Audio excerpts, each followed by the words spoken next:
أعوذ بالله من الشيطان الرجيم بسم الله الرحمن الرحيم رب اشرح لي صدري ويسر لي أمري واحلل عقدة من لساني يفقهوا قولي واجعل لي وزيرا من أهلي يا رب زدني علما يا رب زدني علما يا رب زدني علما السلام علیکم ورحمۃ اللہ وبرکاتہ۔ میرے پیارے بچے، شہزادے بچے، آپ سب کیسے ہیں؟ اللہ تعالیٰ آپ کے لیے آسانیاں فراہم کرے، آپ کو اپنے حفظ و امان میں رکھے، آپ کو داعی دین بنائے، ہم سب کو اللہ تعالیٰ ہدایت کا راستہ اختیار کرنے کی توفیق دے دے، آمین۔ آئیے پچھلے لیسن کی طرف دیکھتے ہیں۔ قیامت کے دن مجرموں کو جہنم کی آگ میں ڈالا جائے گا اور وہاں سے نکلنے کی کوئی راہ نہیں ملے گی۔ اللہ تعالیٰ نے قرآن پاک میں ہر طریقے سے انسانوں کو سمجھانے کی کوشش کی، مگر بے سود۔ انسان کو چاہیے تھا کہ وہ اللہ پر ایمان لاتا اور اپنی غلطیوں پر نادم ہو کر اللہ تعالیٰ کی طرف رجوع کرتا، لیکن بعض اوقات ضد اس طرح آڑے آتی ہے کہ اسے کچھ سمجھ ہی نہیں آتی۔ آج ہم پڑھیں گے سورۃ الکاف کی آیت نمبر 56۔ وَمَا نُرْسِلُ الْمُرْسَلِينَ، اور نہیں بھیجتے ہم رسولوں کو، إِلَّا مُبَشِّرِينَ، مگر خوشخبری دینے والے، وَمُنذِرِينَ، اور ڈرانے والے بنا کر، وَيُجَادِلُ الَّذِينَ، اور جھگڑا کرتے ہیں وہ لوگ، کفروا، جنہوں نے کفر کیا، بالباطل، باطل کے ذریعے، لِيُدْحِضُوا بِهِ، تاکہ وہ پھسلائیں اس کے ذریعے، الحق کا، حق کو، وَاتَّخَذُوا، اور انہوں نے بنا لیا، آیاتی، میری آیات کو، وَمَا أُنذِرُوا ہُزُوًا، اور اسے جس چیز سے وہ ڈرائے گے ہنسی مذاق بنا لیا، یعنی کہ قرآن پاک کی آیات کو ہنسی مذاق بنا لیا۔ دیکھیں، اللہ تعالیٰ دنیا کے آغاز سے ہی انسانوں کی رہنمائی کے لیے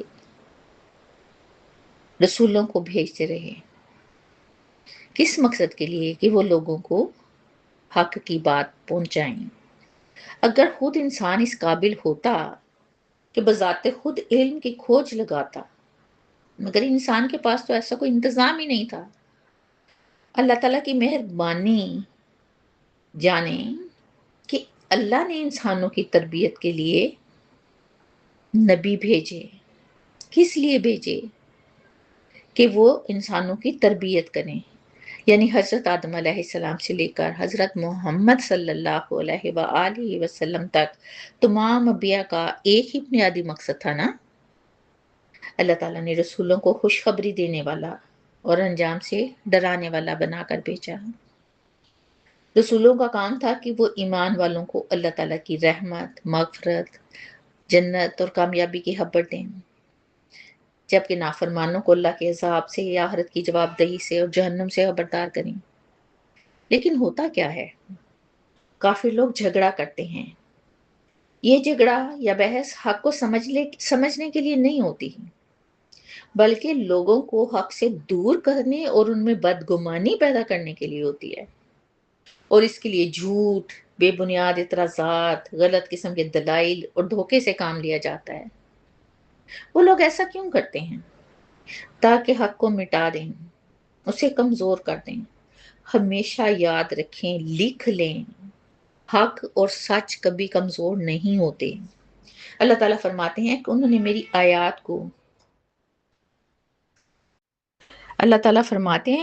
میری آیات کو مذاق بنا لیا۔ سنجیدگی سے قرآن پاک کے دلائل کا جواب دینے کی بجائے بے بنیاد اعتراضات، طنز اور مذاق سے لوگوں کو گمراہ کرنے کی کوشش کرتے تھے۔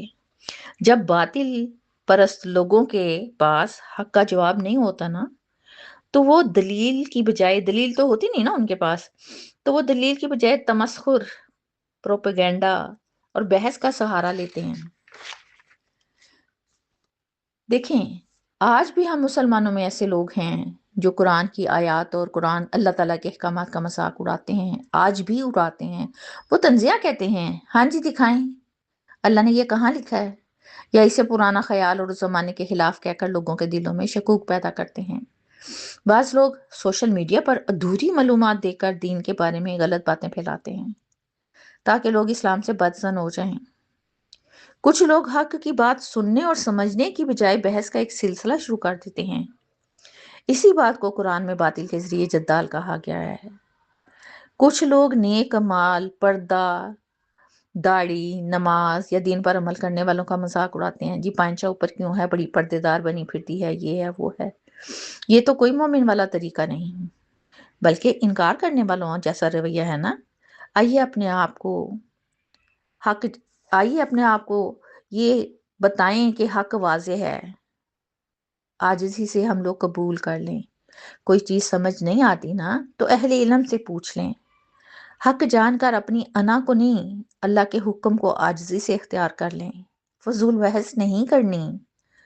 سورۃ الکاف کی آیت نمبر 57 پڑھتے ہیں، وَمَنْ أَظْلَمُ مِمَّنْ، اور کون زیادہ ظالم ہے اس سے جو کہ ذکرہ، وہ نصیحت کیا گیا، بِآیاتِ رَبِّهِ، اپنے رب کی آیات سے، فَأَعْرَضَ عَنْهَا، تو اس نے منہ موڑ لیا ان سے، وَنَاسِیَ، اور وہ بھول گیا، مَا قَدَّمَتْ يَدَاهُ، جو آگے بھیجا اس کے دونوں ہاتھوں سے اسے، اِنَّا جَعَلْنَا، بے شک ہم نے کر دیے، عَلَىٰ قُلُوبِهِمْ، ان کے دلوں پر، اَکِنَّةً، پردے، اس سے، اَن يَفْقَهُوهُ، کہ وہ سمجھیں اس قرآن کو، وَفِي أَذَانِهِمْ وَقْرًا، اور ان کے کانوں میں ڈاٹ یعنی کہ بوجھ ہے، وَإِن تَدْعُوهُمْ، اور اگر آپ بلائیں انہیں، إِلَى الْهُدَىٰ، ہدایت کی طرف، فَلَن يَهْتَدُوا، تو ہرگز نہیں ہدایت پائیں گے، اذن، ابدا، اس وقت، کبھی بھی۔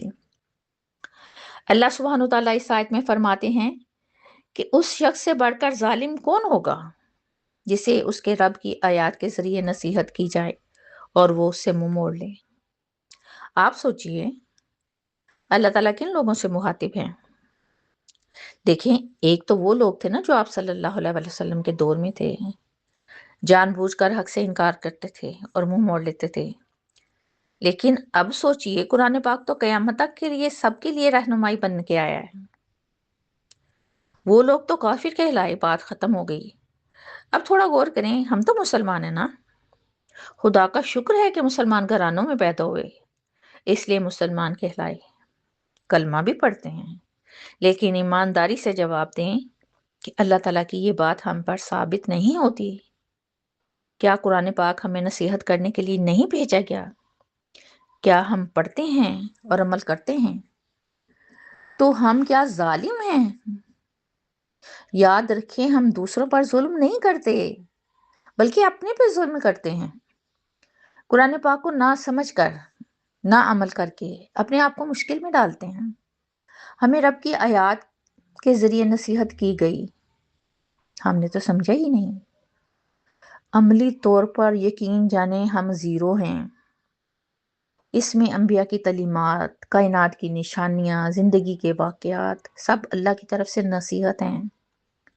ہم کیوں نہیں سنتے؟ اس لیے کہ ہمارے پاس وقت ہی نہیں ہوتا۔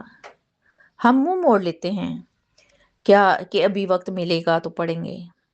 اگر سن بھی لیا نا تو کیا کہتے ہیں بھلا، ابھی بڑا وقت پڑا ہے، کر لیں گے عمل۔ اللہ سبحانہ وتعالیٰ فرماتے ہیں کہ انسان دنیا کی رنگا رنگی اور آسائشوں میں اپنے کیے ہوئے اعمال کو بھول گیا۔ اسے یہ بات یاد ہی نہیں کہ کم علمی اور ناسمجھی میں اس نے آخرت کے لیے اپنے اعمال کیسے بھیجے ہیں، یعنی غور کرنے کا وقت ہی نہیں ملا کہ میرے عمل کیسے جا رہے ہیں آگے۔ اسے بھول گیا کہ اس کے اعمال کی برابر ریکارڈنگ ہو رہی ہے، اور یہی اعمال قیامت کے دن اس کے سامنے رکھے جائیں گے، انہی کا حساب دینا پڑے گا۔ اللہ تعالیٰ فرماتے ہیں کہ جن لوگوں کی ایسی ہی کیفیت رہتی ہے تو پھر کیا کرتے ہیں اللہ تعالیٰ؟ اللہ تعالیٰ فرماتے ہیں کہ ہم ان کے دلوں پر غفلت کا پردہ ڈال دیتے ہیں۔ ڈریے اس بات سے، اس کا یہ مطلب ہرگز نہیں ہے کہ ابتدا ہی سے اللہ تعالیٰ نے ان کے دلوں پر اندھیروں کے پردے ڈال دیے تھے، بلکہ جب وہ بار بار حق کو رد کرتے ہیں، تکبر اور ضد کا رویہ، انا اور شان و شوکت سب کچھ سمجھ لیتے ہیں، تو آہستہ آہستہ ان کے دل جو ہیں حق کو قبول کرنے کے قابل ہی نہیں رہتے ہیں۔ سیاہ دبے بڑھتے بڑھتے دل سیاہ ہو جاتے ہیں۔ اب جب انسان کی یہ حالت ہو جاتی ہے نا تو پھر ان کے سمجھنے کی صلاحیت ہی ختم ہو جاتی ہے۔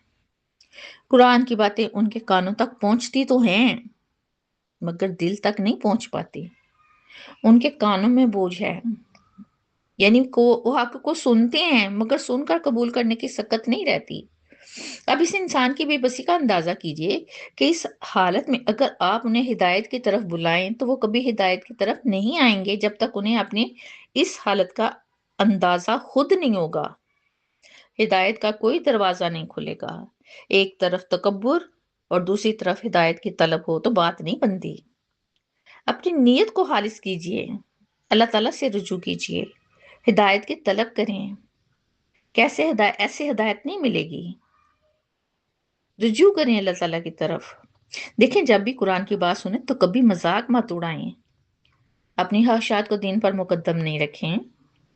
کوئی بھی نصیحت کی جائے تو عاجزی سے اس پر غور کریں، اپنی غلطی کا جائزہ لیں اور فوراً اصلاح کی کوشش کریں۔ دیکھیں آپ مسلمان بچے ہیں، مان لیا کسی بھی وجہ سے قرآن پڑھنے میں سمجھنے میں دیر ہو گئی، وقت نہیں ملا، اب بس آپ کوشش شروع کرتے ہیں۔ میں ہر وقت آپ کے ساتھ ہوں کسی بھی ہیلپ کے لیے۔ اسی کے ساتھ اجازت دیجیے، انشاءاللہ پھر ملیں گے۔ ہنستے رہیے، بستے رہیے، خوش رہیے، بات رہیے، اللہ کی امان میں رہیے۔ اللہ حافظ۔